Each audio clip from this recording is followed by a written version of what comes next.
You know that feeling? Just swimming in headlines, articles, all sorts of stuff, trying to figure out what's really important. Yeah, information overload. It's a real thing. Exactly. And that's what we do here. We take Yeah. the sources, the material you've gathered, and we jump right in. We do a deep dive. Pull out those essential bits, the key insights. Yeah, the surprising facts, the stuff you actually need to, cut through all that noise and really get informed fast. Think of it as navigating the maze. We look at the source material, find the core ideas, and figure out the real-world effects. And for this deep dive, we're tackling something pretty significant, timely too. A major ruling just came down from the U.S. Supreme Court on immigration policy. And our main source here is some detailed reporting, specifically a recent CNN article that really breaks down this decision. So our mission, yours and ours, is pretty clear. Let's unpack what the Supreme Court ruling actually means. Understand its immediate impact. Yeah, the big one, affecting hundreds of thousands of people. Right. We'll explore the legal arguments, the dissents, which are quite strong, and sort of place it all in the bigger picture of what's happening right now. It's a joint exploration, really. Diving into the source together to get a clear understanding. Okay, let's jump in. All right. So the heart of this Supreme Court ruling is this. On Friday, they issued an emergency order. And this order lets the Trump administration immediately suspend a particular humanitarian parole program. Okay, and this program, it was from the Biden administration, wasn't it? That's right. It created a pathway for migrants from 4 specific countries: Cuba, Haiti, Nicaragua, and Venezuela. A pathway to live and work legally, but temporarily in the U.S. Exactly. And what jumps out immediately from the reporting is just the sheer scale, the numbers involved. Yeah. Well, this emergency decision, it isn't the final say on the legal case. Okay. That's still working its way through the lower courts.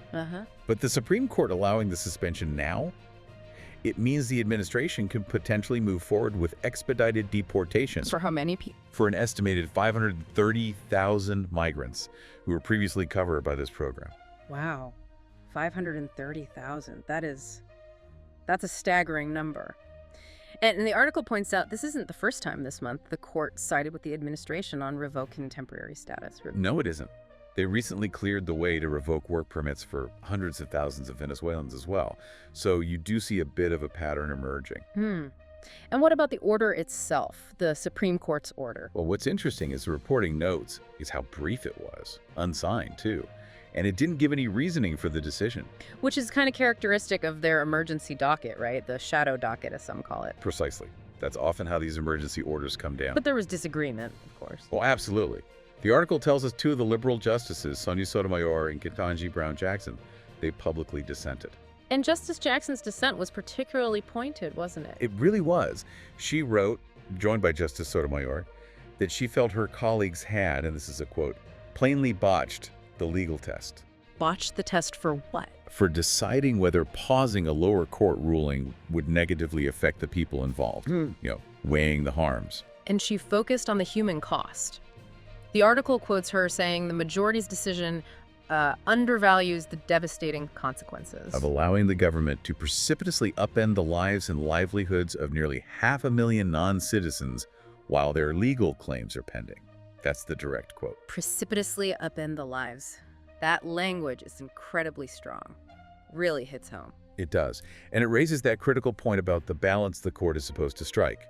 Justice Jackson also wrote, the court has now apparently determined that the equity balance weighs in the government's favor. And I suppose that it is in the public's interest to have the lives of 500,000 migrants unravel all around us before the courts decide their legal claims. Unravel all around us. That phrase, right from the dissent, captures the potential chaos, the uncertainty this creates for actual people. It's not just abstract policy. Right. It's lives. So how does this whole parole thing work legally anyway? Is it common? Well, the reporting gives us some good background on that. Federal law has actually allowed administrations to use parole for certain migrants at the border for humanitarian reasons, or other reasons going way back. How far back? Back to the 1950s. The article even mentions the Eisenhower administration using parole for tens of thousands fleeing Hungary after World War II. Okay, so the concept isn't brand new. And the key is it's temporary legal status, right? They can live and work here, usually for about 2 years, but it's explicitly temporary. Exactly. And this specific program, the one just suspended, was announced by the Biden administration in 2023. It was specifically designed for qualified migrants from those 4 countries, Cuba, Haiti, Nicaragua, Venezuela, who agreed to apply and go through a review process instead of trying to enter irregularly. And there were requirements. Yes, important ones, like having a U.S.-based sponsor and passing security checks. It wasn't just an open door. And the CNN report notes, President Trump signed an order pretty much on day one, aiming to end this program unilaterally. Right, which brings us to the core legal fight here, as the article highlights. It really boils down to the scope of executive authority. Meaning, federal law does give the Homeland Security Secretary broad power to grant parole and also to revoke it. But the big question being fought in court is how they can revoke it. Can they revoke it for everyone under the program at once, like wholesale, or do they have to look at each person's case individually, case by case? That's the crux of it. The reporting does mention some disagreement on the facts between the parties, but it seems the Biden administration did perform some kind of individual review before granting parole under this program initially. Okay. And the Trump administration, in making their case to the Supreme Court, what was their argument? They described ending this parole status as one of their most consequential immigration policy decisions. And their justification, according to the article. They framed the lower court orders that were blocking their policy. They said those orders disrupted critical immigration policies that are carefully calibrated to deter illegal entry. Okay, so deterrence is key. Yes, and also vitiating core executive branch prerogatives and undoing democratically approved policies that featured heavily in the November election. So they're connecting it to deterring illegal entry, executive power, and even election outcomes. A broad argument. A very broad argument. And remember, this case didn't just land at the Supreme Court out of nowhere. Right, it came up through the lower courts. Exactly. A group of migrants sued, and initially a U.S. district judge, Indira Talwani, she issued a temporary order. What did her order do? It blocked the administration from ending the program wholesale for everyone at once. She ruled they could still end parole for individuals, but only after an individual case-by-case review. And Judge Talwani, the article notes, was an Obama appointee. Correct. Then the administration appealed her decision. But a federal appeals court panel in Boston also refused to block Judge Talwani's temporary order. And that panel? It was made up of 2 Biden appointees and 1 Obama appointee. They apparently expressed skepticism about the administration's power to just end the program categorically like that. Which is why the administration then took it to the Supreme Court's emergency docket. Precisely. Leading to this recent ruling that lets the suspension move forward, at least for now, while the main case continues. It's really important, like the reporting stresses, to see this in a wider context, isn't it? Absolutely. This parole case is just one piece. The article mentions it's one of over a dozen emergency appeals about immigration that have gone to the Supreme Court since this administration took office. Yeah, it mentions the court recently heard arguments about the president's actions on birthright citizenship. Right, and the power of lower courts to block those actions. And it also notes the court has repeatedly, though temporarily, blocked the administration from using a really old, like 18th century wartime law to deport some Venezuelans in Texas quickly. So yeah, this decision we're discussing, it's not happening in a vacuum.